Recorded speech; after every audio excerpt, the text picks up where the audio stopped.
They are indiscriminate attacks, but the targeting of residential neighborhoods, hospitals, bakeries seem to be part of a strategy. The Syrian government and its allies want the people to surrender. Hundreds have been killed in the past 3 weeks in the rebel-held east of Aleppo, and many can't find basic supplies in a city that has been under siege for weeks. But there is still defiance. We will not surrender, and I don't believe they will ever allow aid into the city. They targeted an aid convoy. There will be no ceasefire.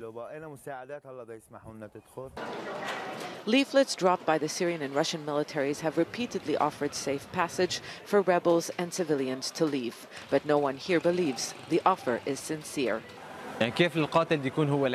How will the killers protect those they kill? This is not logical. People don't trust the Russians. Few are attaching any hope of a breakthrough when world and regional powers, stakeholders in the conflict, meet in Lausanne on Saturday. Even before it convenes, Russia has downplayed expectations.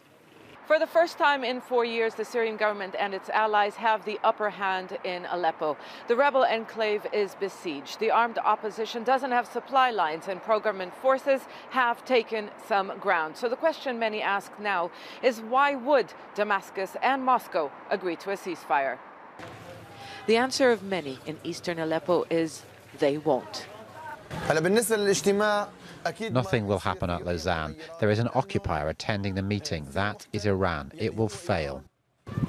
But the UN is hoping that a ceasefire can be agreed so that it can ease the suffering of the people trapped inside.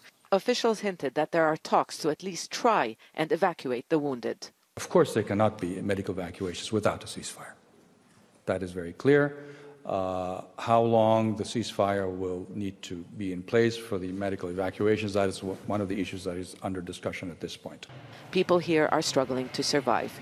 These children may be taught to remain defiant, but they have seen the worst, and there is fear of what will happen next. Sana Khudr, Al Jazeera, Gaziantep.